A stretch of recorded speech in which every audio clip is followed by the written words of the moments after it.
बैठी हुई है विमान में, जो ढोल मजीरा शंख मृदंग बजाती हुई आगे जा रही। बोले बाबा बोले सती, खैर तुम पूछो ना तो ही ठीक है, अरे जो जा रही हो जाने दो, मत पूछो।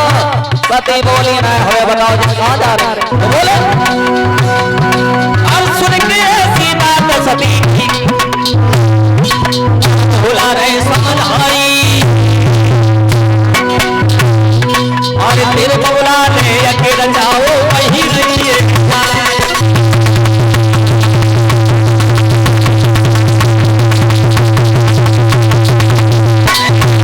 जवाब दिया तुम्हें नहीं मालूम सती, ये तुम्हारे पियर में जा रही मायके। मायके मायके क्या है? जवाब दिया तुम्हारे पिता दक्ष ने बहुत बड़ा एक महोत्सव रचाया, यज्ञ किया जिसमें ये भाग लेने के लिए जा रहे। सती बोली तुम्हारे पास आमंत्रण नहीं आया?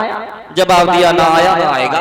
क्यों? कहने लगे भोले बाबा एक बार ब्रह्मा जी की सभा लगी हुई थी, सभी देवी देवता बैठे हुए थे, मैं भी वहां बैठा हुआ था। उसी समय तुम्हारे पिता दक्ष आए, सब खड़े हो गए, और जब खड़े हो गए उन्होंने नमस्कार किया, लेकिन सती जी मैं खड़ा नहीं हुआ। जब मैं खड़ा नहीं हुआ तो तुम्हारे पिताजी गुस्सा हो गए, क्रोधित हो गए, और वही गुस्सा का बदला, वही अपमान का बदला हमसे निकालना चाहते हैं, इसलिए उन्होंने मेरे लिए पत्र नहीं भेजा। सती मैया कहने लगी कोई बात नहीं भोले बाबा, मेरे पति का अपमान, और वो भी मेरे पियर में, मेरे मायके में। अरे मेरी 15 बहनें गई होंगी, उनके पति गए होंगे, क्या कहती होंगी? बहुत शर्म की बात है। मैं जाऊंगी अपने पिताजी को समझाऊंगी, पत्र भिजवाऊंगी और तुम्हें बुलवाऊंगी, तभी हमारी छाती ठंडी हुई है, तब तक ना मान। हटीली थी आज भैया ध्यान रखना। सती ने भोले बाबा से कहा मुझे आज्ञा दो जाने की। भोले बाबा कहने लगे सती मेरी बात मान जाओ, खैर छोड़ो, अरे तुम जीवन यापन कर रही हो, आराम से रहो, क्यों झंझट में पड़ना चाहती हो? मान जाओ, क्योंकि तुम्हारा पिता बहुत बड़ा अभिमानी है, घमंडी है, वो तुम्हारी बात नहीं मानेगा। सती मान जाओ। समझा करके आज भोले बाबा कहने लगे सती जी वैसे कोई बात नहीं, अगर ठीक ठाक होता तो तुम्हें मैं भेज देते, लेकिन अभी गड़बड़ मोहाल है, मत जाओ। कि यद्यपि पिता गुरु के ग्रह पर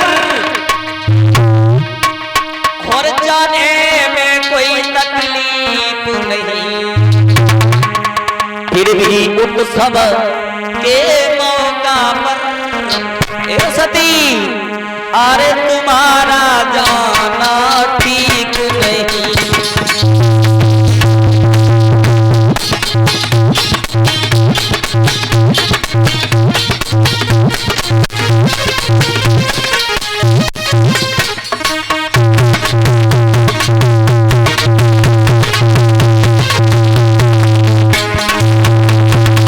जवाब दिया मान जाओ मान जाओ, आज तुम्हारे पिताजी अगर पत्र भेज दे तो चली जाती, लेकिन ऐसे ठीक नहीं है।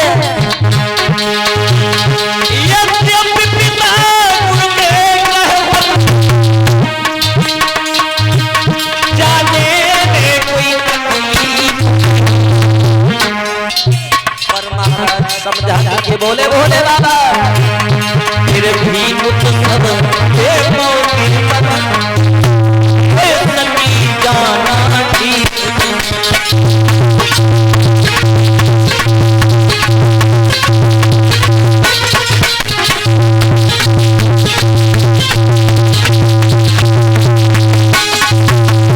समझा करके कहने लगे मान जाओ, इस तरीके से जाना ठीक नहीं, बिना पत्र के जाओगी सब अपमान करेंगे, तुम बर्दाश्त नहीं करोगे, क्यों सब कुछ गड़बड़ कर दोगी, मत जाओ। सती कान लगी भोले बाबा अब चाहे हमारे प्राण चले जाएं, अगर इस तन में जान रहेगी तो मैं जरूर जाऊंगी, मुझे नंदी के साथ में भेज दो। जब भोले बाबा ने देखा मन में समझ गए कि अब बनाए जे माने, चलो कोई बात नहीं, पहले नहीं माना तब गलत कदम उठा दिया, अब फिर नहीं मान रही हो तो जा। उसी समय नदिया को पास बुलाया और पास बुलाने के बाद में जवाब दिया बेटा मैया के साथ में चले जाओ और सुरक्षा की जिम्मेदारी तुम्हारी है, जल्दी लौट के आना, देर मत करना। उसी समय भक्तों नादिया को साथ लेकर के माता सती आज प्रजापति दक्ष के दरबार के लिए चले। दरबार में जाकर के पहुंची, देखा कि उनकी बहनें बैठी हुई हैं, बहनों ही बैठे हुए हैं, बहुत रिश्तेदार बैठे हुए हैं, देवी देवता बैठे हुए हैं, लेकिन भोले बाबा कहीं दिखाई नहीं दे रहे। दक्ष ने मुंह फेर लिया, लेकिन जैसे प्रसूति मैया ने देखा कि मेरी बेटी आई है तो माँ की ममता बड़ी विलक्षण होती है। उसी समय आगे बढ़ी, आगे बढ़कर के सती के पास पहुंची और बड़े प्यार के साथ सती को जन आंगन में लो बैठा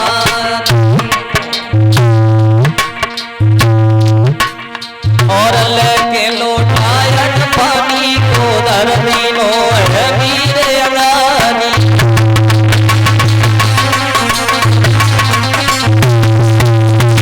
भूख लगी बेटी, खांसी हो गई, पानी पी लो, भोजन कर लो। सीता टूटे पत्थर टूटे टूटे मेरा तोरे कर जाए, ध्यान रखना। अरे नाई माँ की ममता टूटे जाए, लाख बैर हुए जाए।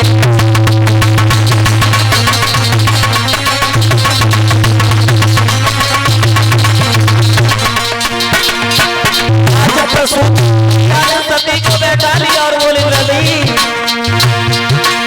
अरे तेरे पिता ने अभी बचाओ, नाई माँ की माता। अरे लली मान जा बाता, मारी मत तू चिंता करिए पानी।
आज ध्यान रखना, बार बार समझाया। सती जी कहने लगी, माता अगर मेरे प्राणेश्वर को भूतनाथ भोले बाबा को नहीं बुलाया तो मैं भी जिंदा नहीं रहूंगी। मेरी बात मान लो, उनके लिए चिट्ठी खत भिजवाओ, पत्र भिजवा करके उन्हें बुलवाओ, तभी अच्छा होगा। ध्यान रखना। प्रसूति रो करके कहने लगी, बेटी मेरी नहीं चलेगी, मेरी नहीं चलेगी। उसी समय वहां से खड़ी रही सती, खड़ी होकर के आज दक्ष के दरबार में पहुंची, जहां पिता दक्ष बैठे हुए थे। वहां जाने के बाद वो सती कहने लगी, पिताजी मेरे प्राणेश्वर को बुलवा लो, क्या बिगड़ जाएगा तुम्हारा, इतना बड़ा अपमान मत करो, क्योंकि हमारी सभी बहन बहनोई बैठे हुए हैं, मेरे भोले बाबा नहीं है, ये क्या। जैसे ये वचन सुने, उसी समय भक्तों दक्ष खड़ा हो गया, कहने लगा, सती तुझे किसने बुलाया जो तू भागी चली आई? तुझे शर्म नहीं आई? क्या उस पाखंडी ने तुझे रोका नहीं जो तू यहां तक भागी चली आई? सती कहने लगे पिताजी तुम अपमान कर रहे हो मेरा, अच्छा नहीं होगा। मेरी बात मान लो, तुम्हारी बेटू हूं, मेरा अपमान कर रहे कोई बात नहीं, लेकिन अपने दामाद का अपमान मत करो, उन्हें बुलाओ। दक्ष कहने लगा लली तेरी बुद्धि खराब है, उस पाखंडी को उसको कभी नहीं बुला सकता हूं। तू चाहे मर जा चाहे जिंदा रह, उससे मेरे ऊपर कोई असर नहीं पड़ने वाला। सती समझ गई ये नीच नहीं मानेगा। आगे बढ़ी, आगे बढ़ करके जहां यज्ञ होने के लिए जा रहा था कुंड के पास में पहुंचने के बाद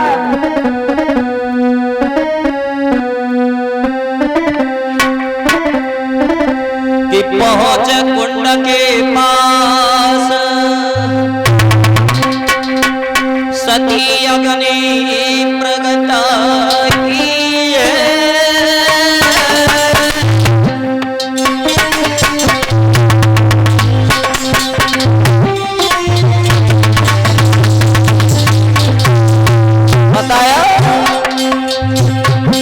पास पहुंच करके अपनी हथेली से हथेली को रगड़ा, अग्नि को प्रज्वलित किया और जवाब दिया मुझे भस्म करो। पहुंचे कुंड के पास सती अग्नि प्रगटाई, भला छोड़ हरे प्रगटे अग्नि मन में अति रहे अकुलाई।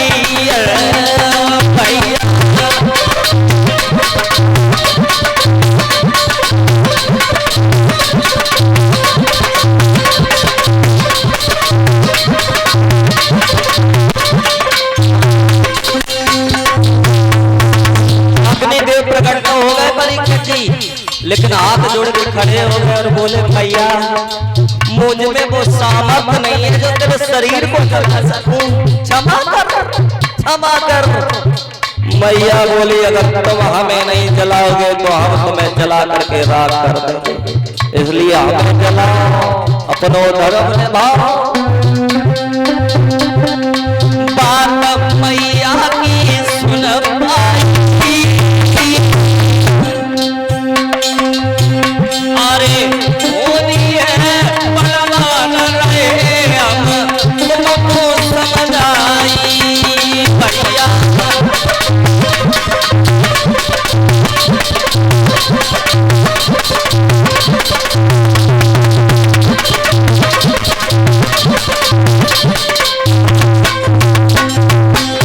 उसी समय अग्नि दूर शांत हो गए, कहने लगे माता जो तुम्हारी इच्छा। माता कुंड में गिर गई, कोई माता की किताब चल गई भैया।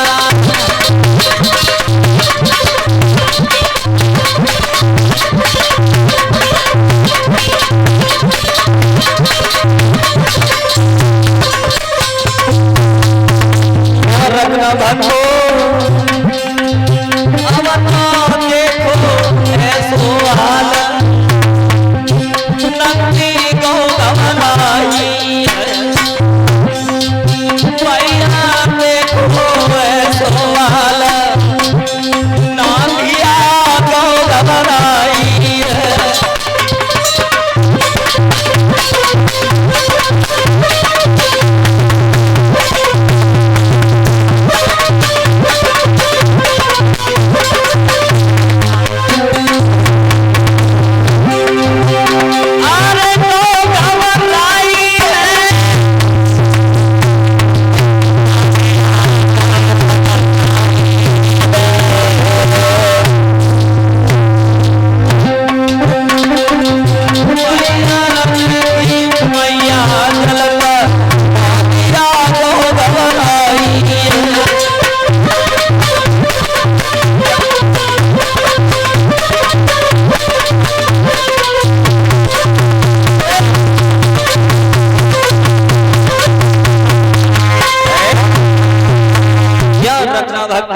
दिया ने देखा कि मैया आज कुंड में गिर गई, ऐसा बताया गया। वहां से भाग खड़ा हुआ जाकर के कैलाश पर्वत पर पहुंचा।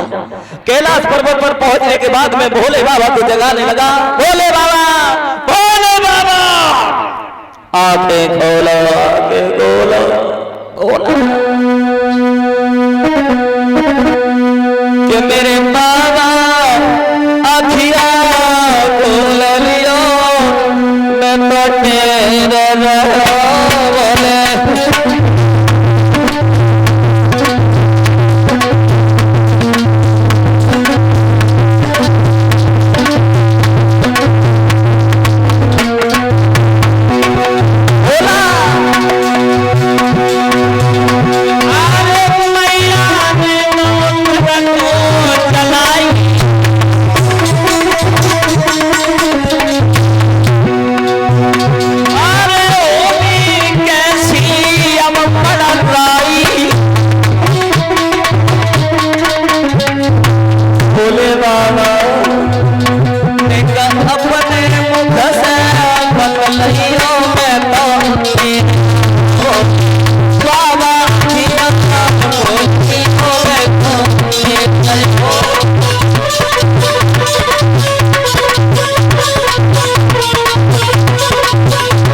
बोले। बाबा ने नादिया के ऐसे वचन सुने, जैसे नेत्र खोले नादिया को रोते हुए देखा। कहने लगे, क्या बात है नंदी, तुम इतने व्याकुल क्यों हो, क्या हो गया?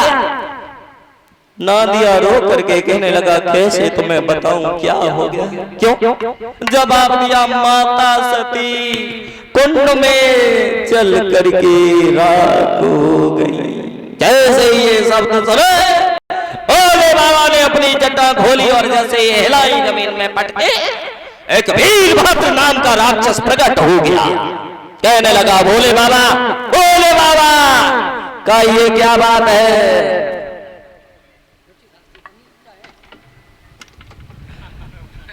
क्या बात है जो तुमने हमको बुलाया?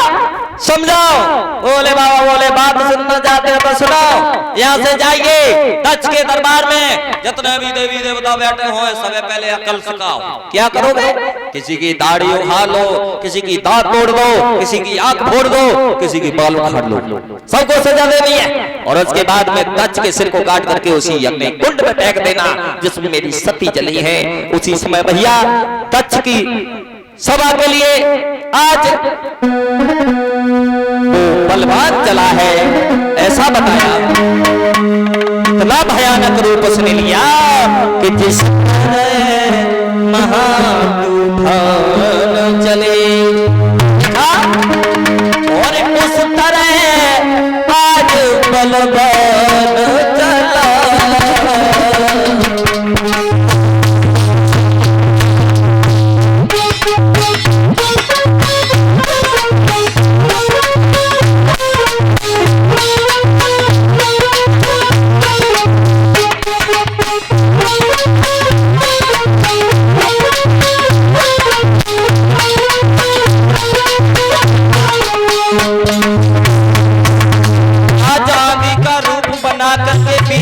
चला जिस तरफ होकर के जाता है मन को वीरान करता जाता है। वृक्ष उखड़ करके जमीन पर गिर जाते हैं, वो दशा करते ही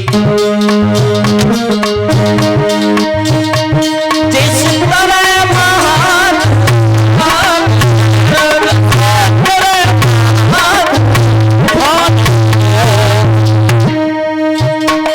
उस तरह आज बलवान चला।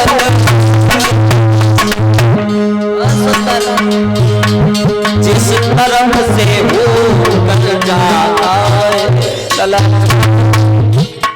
जिस तरफ से वो कर जाता है